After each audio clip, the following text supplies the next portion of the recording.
pemerintah negara menjadi aut-autan. Para penyelenggara negara di seluruh tingkatan, baik vertikal maupun horizontal, tidak lagi teguh menjalankan kejujuran. Dapatkah tuan dan puan membayangkan nasib Republik Indonesia tanpa PDRI? Amin Rais yang jelas-jelas bertanggung jawab. Saya prihatin pada orang tua itu. Beliau yang menandatangani masih bikin partai gitu. Udah tahu hancur. Masa seorang profesor nggak tahu bahwa bangsa kita ini hancur? Dalam prediksi perpolitikan Indonesia, mengingat sejarah masa lalu, ketika Indonesia dihadapkan pada krisis-krisis tahun 65 dan tahun 97-98, perubahan besar, cepat dan mendasar itu kemungkinan akan meliputi: 1. Kembali berlakunya Undang-Undang Dasar 1945 asli yang tuntutannya sudah berusia kira-kira 20 tahun terakhir ini. 2. Mundurnya Bapak Joko Widodo dan dari kedudukannya sebagai Presiden Republik Indonesia yang sudah beberapa lama pula diperbincangan para politisi. Dan 3. Oleh karenanya, demi menolak kekosongan dalam pemerintahan, maka akan timbul kekuatan untuk membentuk pemerintahan transisi.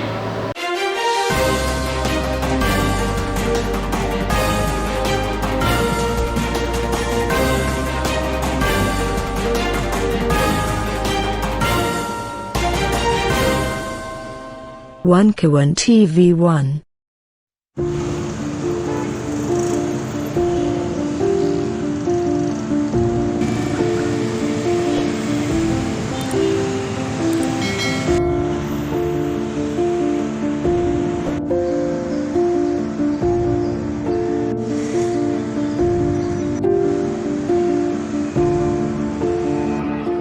Assalamualaikum warahmatullahi wabarakatuh. Waalaikumsalam warahmatullahi wabarakatuh. Siang hari ini yang semestinya dimulai pada jam 10 tapi sedikit agak molor, maka langsung kita akan menyanyikan lagu Indonesia Raya.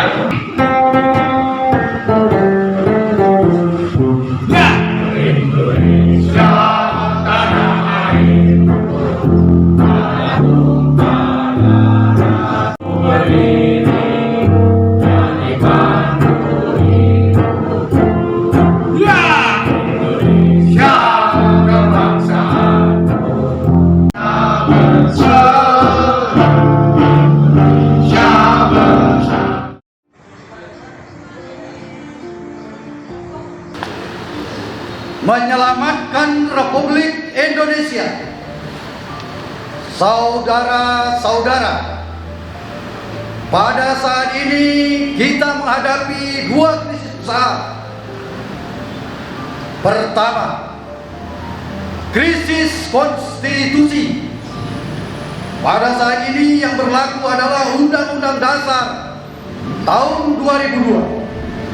Hasil amandemen terhadap Undang-Undang Dasar 1945. Undang-Undang Dasar tahun 2002 ini menempatkan rakyat Indonesia tidak lagi berdaulat.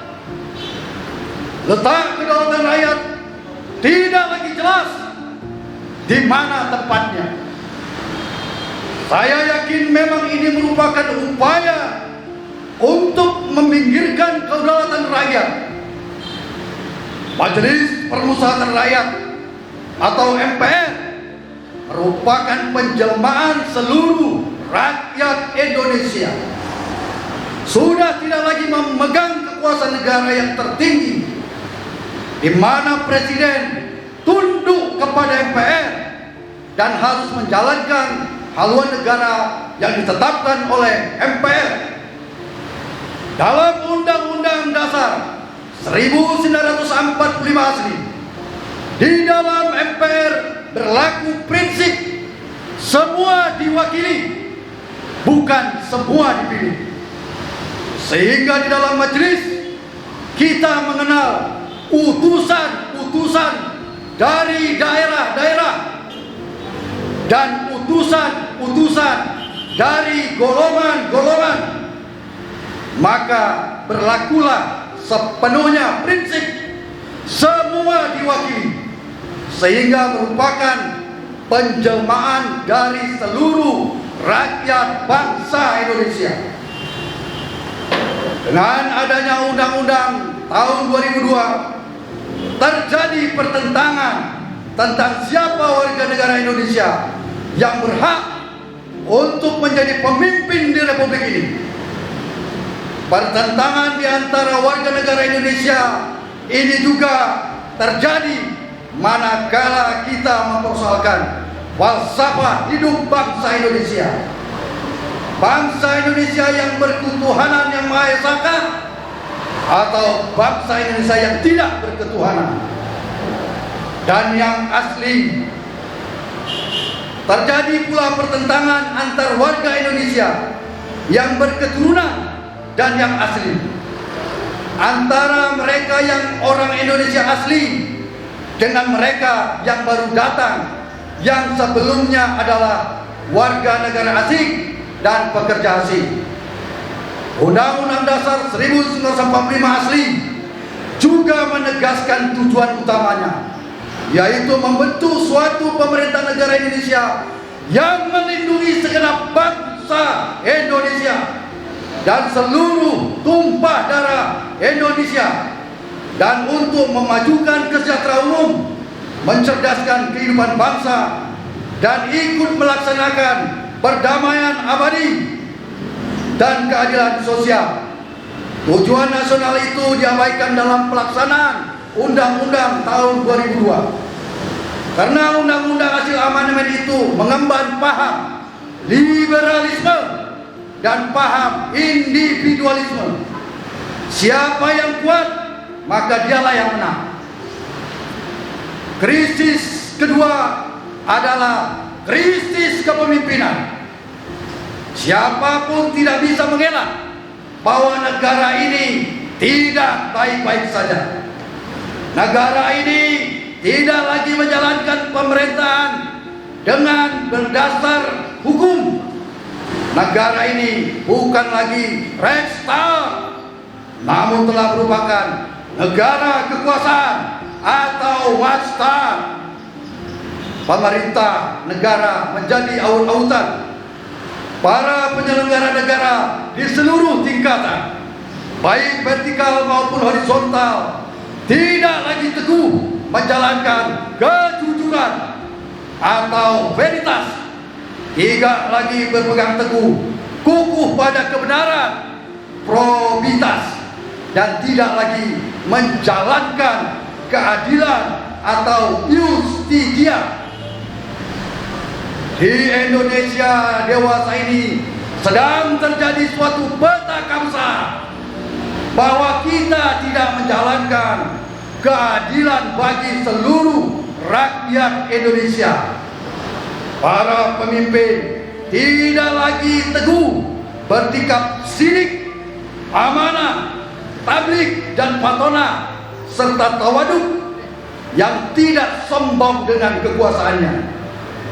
Para penyelenggara negara seharusnya bersih dan berwibawa, tidak melibatkan diri atau mendukung korupsi dan pencurian uang negara, pencurian besar-besaran atas sumber daya alam Indonesia seperti yang terjadi dewasa ini, yang mengakibatkan kemiskinan ini, ketidaksejahteraan sebagian besar rakyat Indonesia.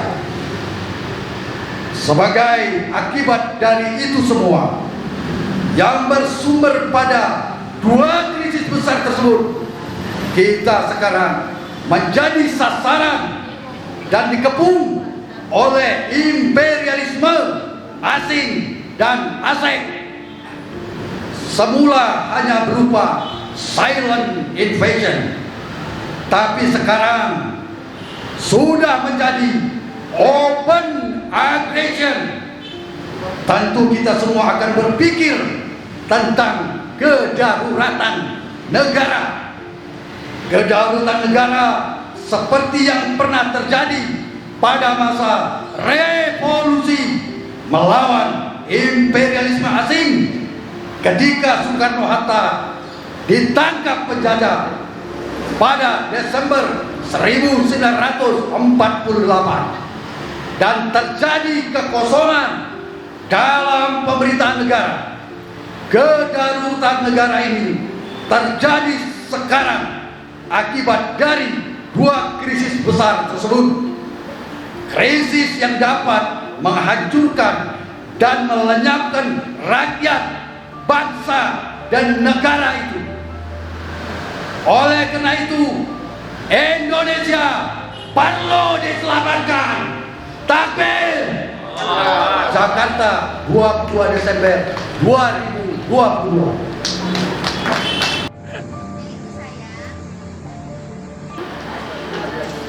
Salah satu tonggak yang menyatu dengan roh dan nafas revolusi Indonesia adalah lahirnya Pemerintah Darurat Republik Indonesia (PDRI), pimpinan Syafruddin Prawira Negara, di sebuah desa kecil Halapan dalam wilayah Kabupaten 50 Koto, Sumatera Barat pada 22 Desember 1948. Sebelum Presiden Soekarno dan Wakil Presiden Muhammad Hatta diangkut pasukan Belanda pada 19 Desember 1948, Kawat masih sempat dikirimkan kepada Menteri Kemakmuran Syafruddin Prawira Negara dalam kabinet Hatta yang sedang berada di Bukit Tinggi. Isi kawat memerintahkan agar dibentuk segera pemerintahan darurat di Sumatera atau pemerintahan dalam pengasingan di luar negeri sekiranya perjuangan dalam negeri mengalami kesulitan atau gagal. Karena Bukit Tinggi sudah tak aman, Syafruddin dan banyak tokoh pejuang lain harus menyingkir ke kawasan yang lebih aman.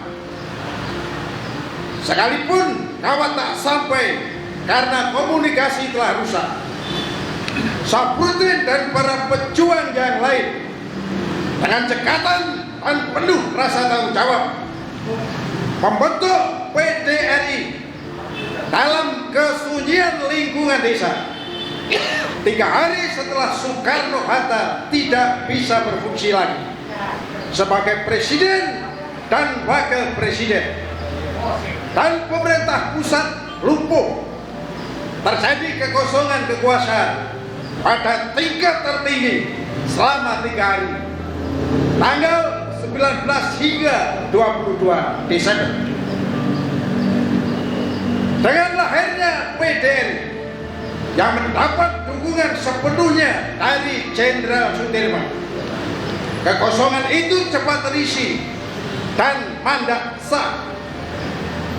Kami, Presiden Republik Indonesia, menguasakan kepada Master Syafruddin Prawira Negara, Menteri Kemakmuran Republik Indonesia, untuk membentuk pemerintah darurat di Sumatera. Sehari setelah PDRI dibentuk, Syafruddin Prawira Negara sebagai ketuanya menyampaikan pidato radio yang isinya antara lain, negara Republik Indonesia tidak tergantung kepada Soekarno-Hatta, sekalipun kedua pemimpin itu adalah sangat berharga bagi bangsa kita. Patah tubuh hilang berganti, hilang pemerintah Soekarno-Hatta, sementara atau selama-lamanya rakyat Indonesia akan mendirikan pemerintahan yang baru. Hilang pemerintah ini akan timbul yang baru lagi.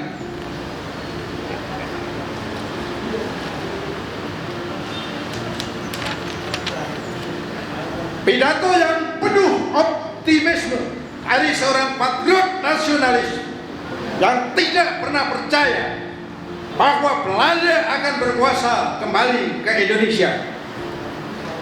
Tekad inilah tekad para pejuang yang mendapat dukungan dari seluruh rakyat yang tidak mau dijajah lagi.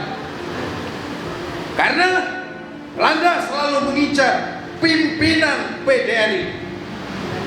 Watak perlawanan yang dikembangkan adalah bergerilya dari satu kawasan ke kawasan yang lain dengan segala suka duka yang menyertainya, termasuk harus berjalan kaki sepanjang ratusan kilometer. Hutan dan desa-desa di Sumatera Barat telah melindungi pimpinan PDRI selama 7 bulan, yaitu dari 22 Desember 1948 hingga 13 Juli 1949. Jenderal Sudirman memahami benar peran kritikal PDRI ini. Dapatkah tuan dan puan membayangkan nasib Republik Indonesia tanpa PDRI?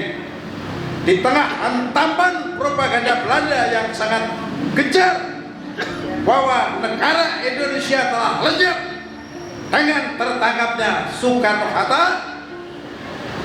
Saprutin Prawira telah menjawab kebohongan itu dalam perbuatan nyata sebagaimana tercermin dalam pidato di atas. Jakarta, 22 Desember 2022.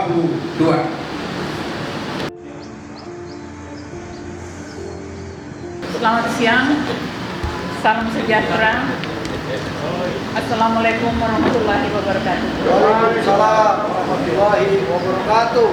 Saya ini perintahnya kemarin dari Bapak Komandan. Jadi berbagai macam, katanya bisa polisi, bisa macam-macam.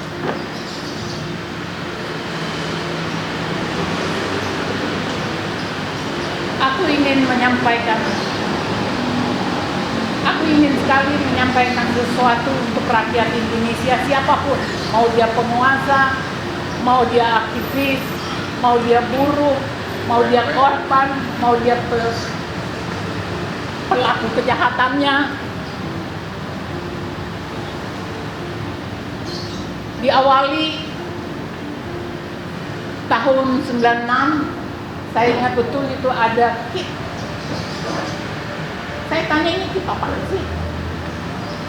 Saya belum kebayang waktu itu pentingnya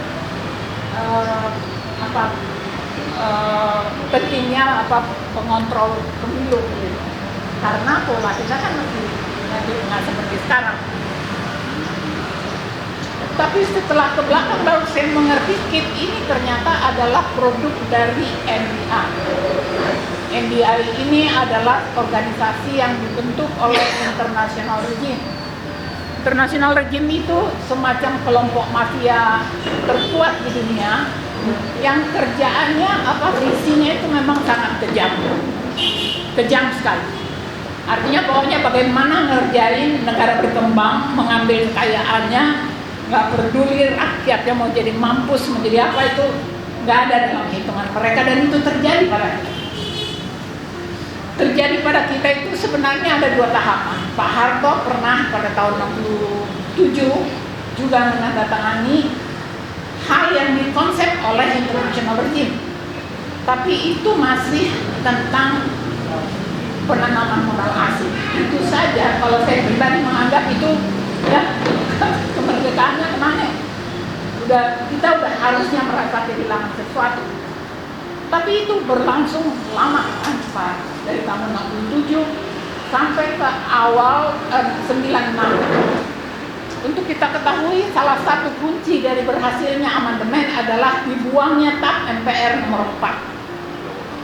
TAP MPR nomor 4 tentang referendum. Karena disinilah sebenarnya dijelaskan kedudukan rakyat itu adalah pemegang kedaulatan tertinggi. Jadi kalau mau ada amandemen, kalau mau diundang-undang dasar itu di amandemen, harus ada izin dari rakyat dan itu harus menggelar. Dan itu tidak terjadi. Tapi tahu nggak? Aku baru tahu dari ngobrol-ngobrol dengan Pak Kiflan, siapa itu yang dengan lancang membuang tap MPR itu. Beliau bilang dirangkul, semua dirangkul. Oh gitu. Ya, jadi bahwa secara administratif karena ketua MPR-nya Harmoko, ya Harmoko yang melaksanakan, tapi yang memerintah dan ternyata tunduk sekali menteri kita itu waktu itu dan dibuang kata. Sekarang mari kita lihat keadaan kita. Itu tahun 99, 98, saya nggak ada loh di Indonesia. Saya lagi dimanja oleh kelompok liberal untuk memperoleh kemewahan, mementaskan Sinamon juga di mana-mana. Saya pikir saya bahagia gitu, nggak taunya balik ke Indonesia pada 4 periode. Setelah 4 periode itu barulah saya sadar ada kejahatan konstitusi terjadi. Yang saya mau katakan sebenarnya ini kritik, foto kritik ya, baik kepada saya, baik kepada kita semua. Kita itu seperti antara hanyut dan tidak, antara ingin menikmati mau mencoba gitu aja, jangan ini enak gitu kalian. Terus antara tidak, kita tahu ada yang salah betul, tetapi tetap kita berada di antara itu. Lalu ada diskusi-diskusi. Saya mengalami betul 1 tahun itu kita menerima orang untuk ngurus yang bertanya-tanya tentang pajak itu gimana jadinya. Dan sakitnya begitu Riani Jakuriaku itu diangkat jadi Menhan, balik badan. Jadi kesungguhan kita itu nggak maksimal. Jadi kalau saya bertanya sekarang, ini 20 tahun ya, 20 tahun lebih, bisa nggak kita ini berjanji pada diri kita no more, ya itu siapa tuh yang sekarang lagi pada heboh mau capres itu. Menurut saya itu harus ditolak. Kita tidak ada uang, kita mau ngapain? Udah nggak punya uang, mau pemilu gila yang bisa bikin orang mati. Kita salah kalau kita biarkan. Harus ada cara kita. Mari kita bersepakat apa nih caranya? Nggak bisa. Sebab nggak ada kesadaran. Amin Rais yang jelas-jelas bertanggung jawab. Saya prihatin pada orang tua itu. Beliau yang menandatangani masih bikin partai gitu. Udah tahu hancur. Masa seorang profesor nggak tahu bahwa bangsa kita ini hancur? Masih mau bikin partai juga. Jadi ambisinya itu sangat sangat emosional, egois. Kayak hanya dirinya sendiri, tidak dilihat akibatnya kepada rakyat.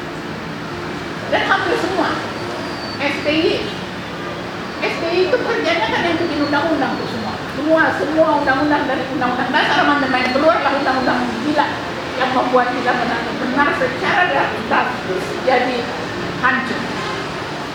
Masih aja tuh anaknya mau jadi presiden. Dan itu anaknya itu dengan terang-terangan mengatakan kalau kita kembali ke Undang-Undang Dasar 45 kita mundur. Lu siapa? Terus mana dia belajar Undang-Undang Dasar 45? Tentara loh, mayor. Lalu pertanyaan saya sama Megawati. Megawati itu pada satu titik sebenarnya kalau saya jalani perjalanannya, dia itu masih yang tidak ikut-ikutan yang lain. Tapi ya namanya internasional regime, namanya mafia mungkin ya, atau rayuannya lebih tawar-menawarnya jadi lebih ini tiba-tiba PDIP APRI itu menyakitkan banget. Dan kalau pada saat itu orang berbuat salah itu bisa, karena semua orang bisa salah. Tapi bahwa selama 20 tahun dia terus saja menganggap itu benar. Dan sampai sekarang anaknya, putrinya yang cantik itu masih harus jadi presiden. Dari sistem yang salah. Menurut saya ini ibu salah. Ini ibu harus ditegur. Dia tidak berhak menganggap negeri ini seperti punya dia. Tidak, ini punya rakyat Indonesia. Itu juga Anies Baswedan. Bapaknya itu salah satu anggota BPU PKI. Masa sih orang secerdas dia nggak pernah baca Pancasila, Undang-Undang Dasar, bagaimana sejarahnya itu diperjuangkan? Dia memanfaatkan kegagalan Prabowo bersifat setia pada umat Islam di pemilu lalu, dia ambil itu sekarang. Emang dia akan jadi apa? Kalau dia jadi presiden, apa yang bisa dia lakukan dengan sistem yang seperti sekarang? Tim aja berantakan. Maaf ya, ini kita harus terus terang. Ada orang melarang saya menyebut nama persoalan Anies yang menyusahkan seniman tim. Menurut saya, aku dilarang sama Tuhan aku menutupi kebenaran. Jadi marilah, kalau apa yang kita dapat dari sini semua, mereka mengatakan CSR. CSR itu apa? CPS dari apa industri mereka itu. Lalu saya kirim ke 3 tempat peneliti di Sumatera Barat, di Sulawesi sama di NTB. Kemana itu? Bagaimana cara jatuhnya itu CSR? Tahu apa yang terjadi? Ternyata perginya ke usaha-usaha anak-anak usaha mereka sendiri. Kecuali kamu ada kedekatan personal. Jadi nggak ada, ini omong kosong. Rakyat kita tidak boleh dapat subsidi, tidak boleh dapat bensin, tidak boleh memasak dengan minyak. Sementara orang lain makan merampok. Kita dosa kalau kita tidak hentikan ini. Kita dosa. Jadi teman-teman, aku mohon dengan sangat, marilah kita bersatu. Mari kita bicarakan dengan pikiran-pikiran yang baik, supaya dalam waktu cepat kita bisa mengeluarkan statement no. Tidak ada lagi pemilu individualis. Tidak. Kita kembali ke Undang-Undang Dasar. Begitu, marah-marahnya memang harus marah-marah. Wassalamualaikum warahmatullahi wabarakatuh. Waalaikumsalam. Dan sakitnya, Deklarasi Maklumat 22 Desember 2022.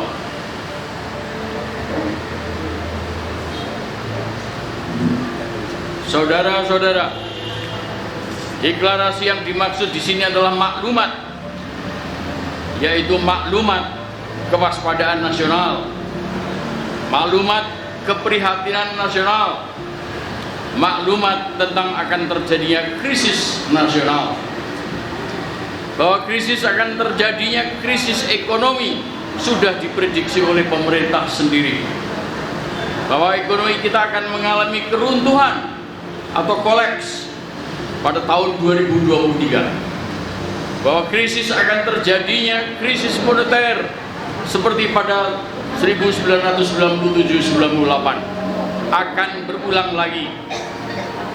Sekarang karena kita tidak bisa membayar utang luar negeri yang besarnya sudah tak terkendali.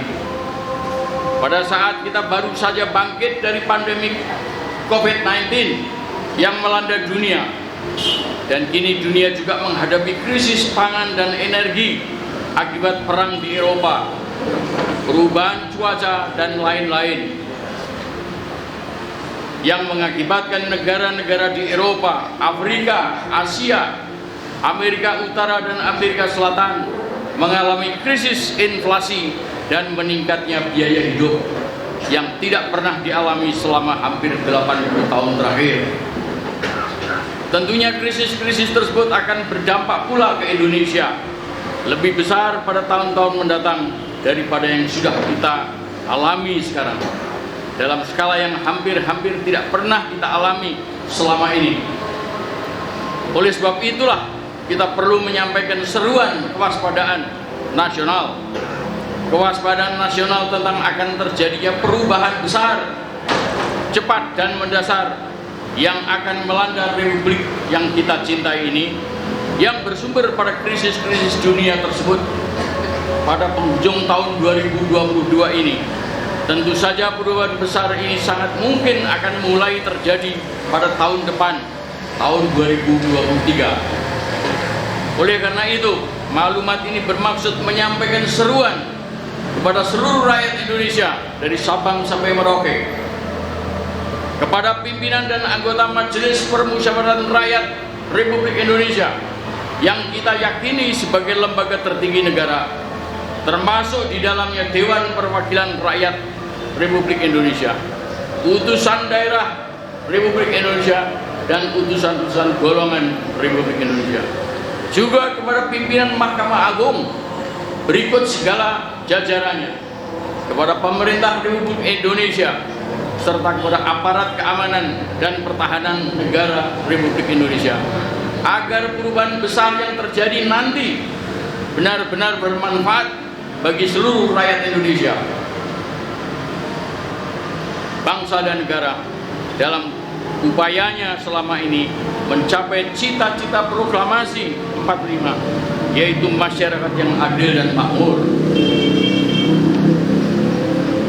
Dalam prediksi perpolitikan Indonesia, mengingat sejarah masa lalu ketika Indonesia dihadapkan pada krisis-krisis tahun 65 dan tahun 97-98, perubahan besar, cepat dan mendasar itu kemungkinan akan meliputi: 1. Kembali berlakunya Undang-Undang Dasar 1945 asli yang tuntutannya sudah berusia kira-kira 20 tahun terakhir ini.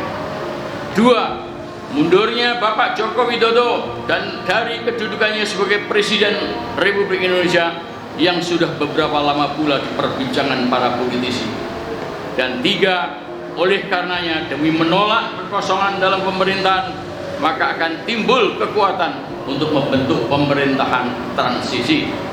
Demikian maklumat ini kami sampaikan sebagai kewaspadaan nasional dan keprihatinan nasional menjelang tahun 2023 yang harus dikelola sedemikian rupa oleh semua pihak di atas agar bermanfaat bagi seluruh rakyat, bangsa, dan negara Republik Indonesia. Jakarta, 22 Desember 2022.